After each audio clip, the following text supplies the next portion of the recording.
Hello friends and welcome to bspsolutions.com. My name is Amit and today I'm going to show you how to create standard application in Oracle PBCS, Planning and Budgeting Cloud Service. If you're new to Hyperion Planning, please refer to my first video in which I talked about the basics of Hyperion Planning and other features. Because a hands-on session, therefore I'm going to show you directly how to create planning application. So step first, you log into your planning application. You need to refer to the email which Oracle sent across to you, which contain the identity domain and credential once you procure Oracle license. So in my case, this is the identity domain. I'm logging with my colleague ID, so you need to define your credential. And in case you already have application, you would land it up into this page where you can see all the existing application. In this case, I have got planning, production application, and test application. However, I'm going to create application completely from the beginning. Therefore, I take you to the another window from where we create application completely from the scratch. So in this, you can click on launch service and define. It'll land it up onto the home page. This is a home page. And in case you don't have any application, this is the first page you would be receiving. Depends upon the license you procured. In my case, I have planning and budgeting, financial consolidation close, and tax reporting. I start with planning and budgeting application, and I would also recommend to go through my workbook along with this video tutorial to get the complete information about it. So you see there are different types of planning application we have.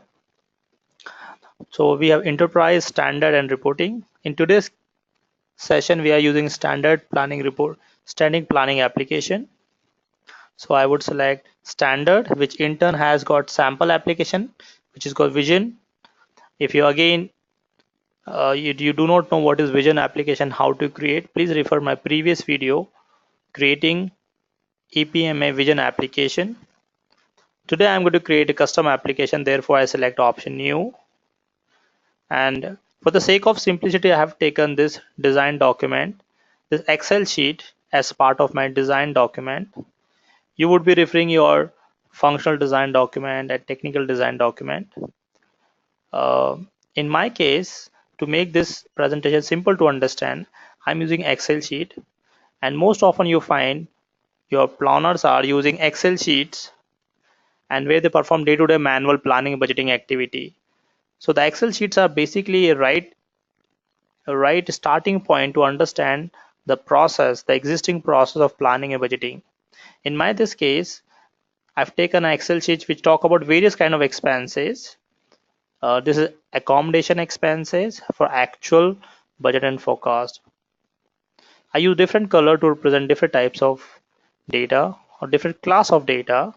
So actuals are shown with a dark gray color, which represent it's a read only, whereas budget and forecast are light gray color, it's a historical or the previous year budget and forecast. The future budget value are shown as with white color. So here I'm trying to demonstrate that it is my future budget. In my case, it would be August 2017, rather September 2017. So people can input number over here. This Excel sheet give me a required information before we create application. So this is a kind of operating expenses. So I'm creating an operating expense planning application. I name it as OPEX plan, and I define some description about it. This is a sample planning application designed to manage operating expenses. Click next and I follow this wizard, fairly straightforward. If you're coming from older version of Hyperion planning or on-prem, you would find most of the options are similar, only the look and feel is different. So the first step, you set your period dimension, period and year. There you define starting and end year. So often we create application with 3 years of historical data. So if you start 2017 the current year, so I would start 2015, 16, rather 2014.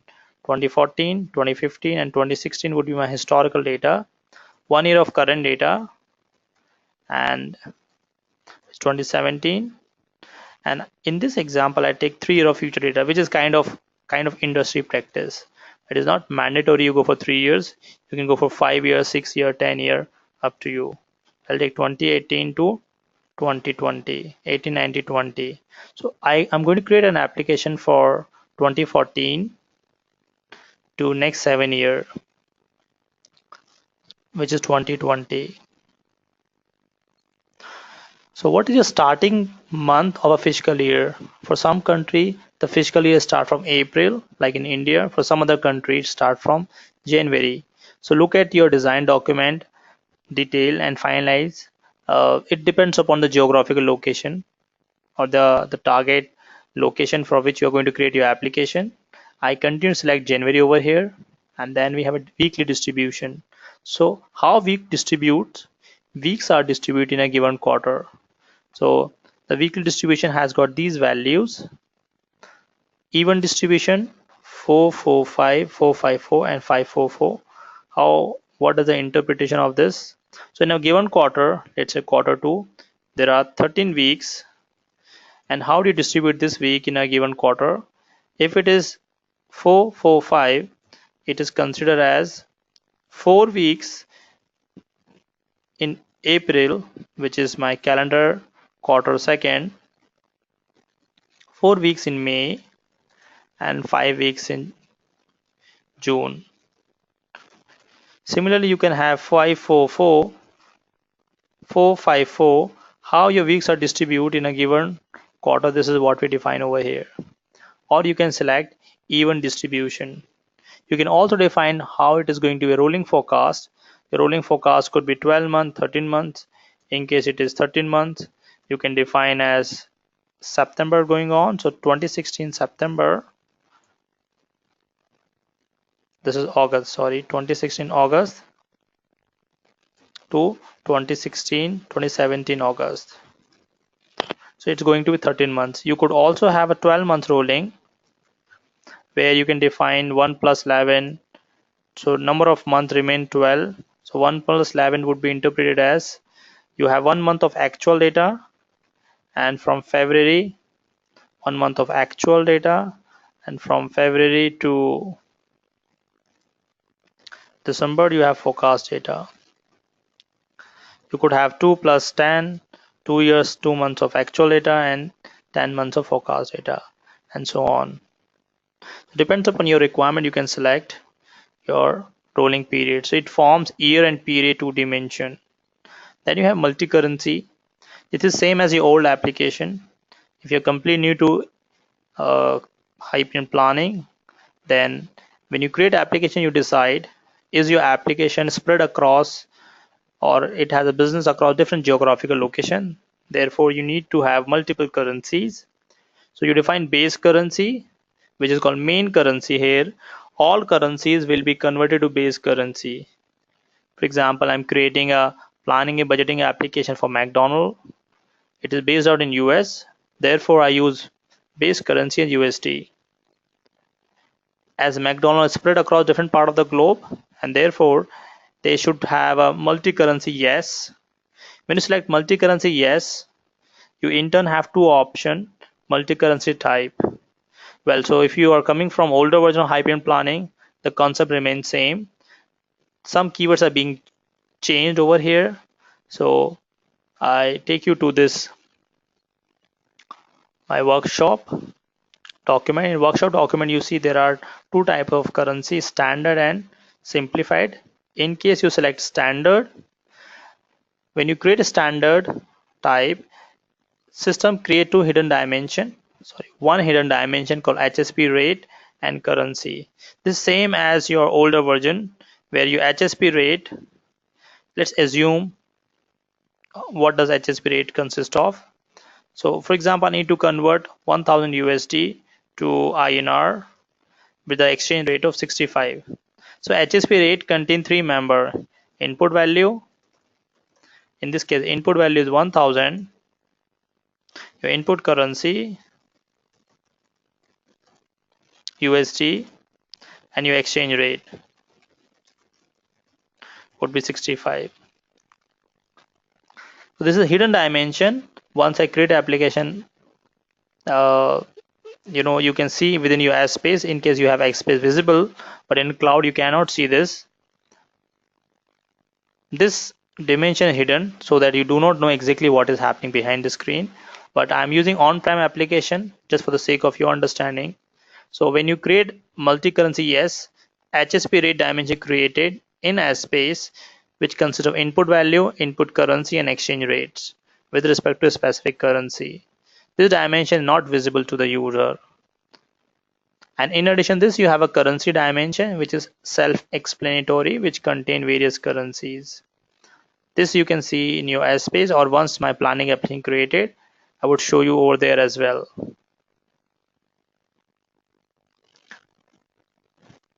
When you select simplified, you get only one additional account called exchange rate within your account dimension, and you get currency dimension member as well, input currency, reporting currency as well. Once application will be created, I'll show you over there. Next step, you define your input cube and your ASO cube, which is your reporting cube. So input cube, name it, I'm using OPEX database, and I use OPEX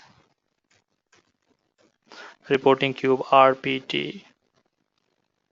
Please refer to my workshop to get complete information about what is what. I'm going to click next, and this is the option where I can define my dimension.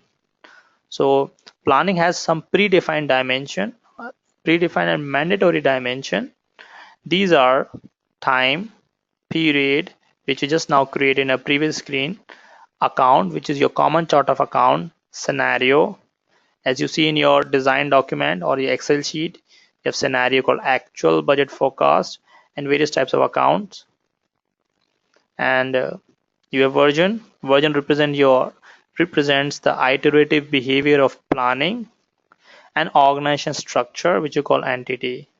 So you see your time, period, and year, you gray out, they cannot change them. In addition, this is new to you.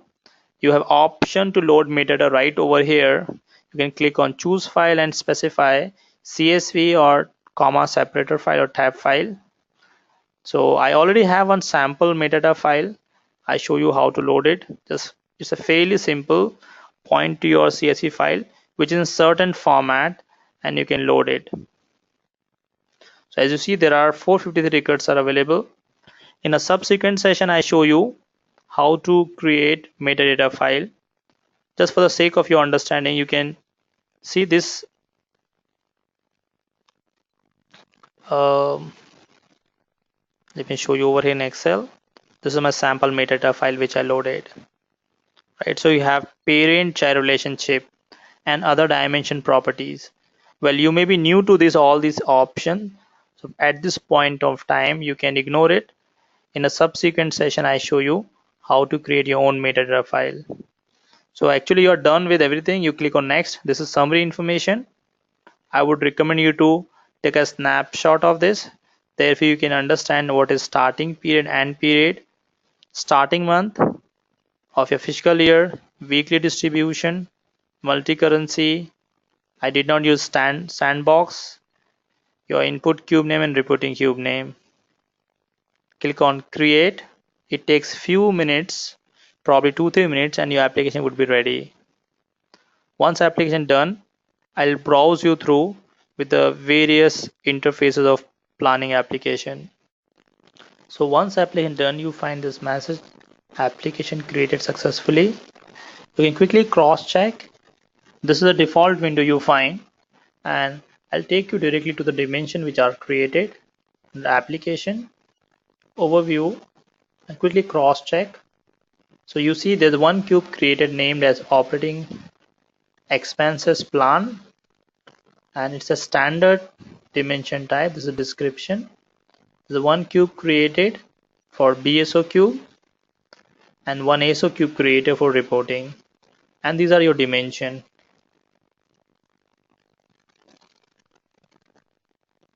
And this is activity and report if you have done any in the past, because we just now created at this information, this cube. So you find activity reports or kind of log file. So that's it for today. This is how you can create a basic sample application.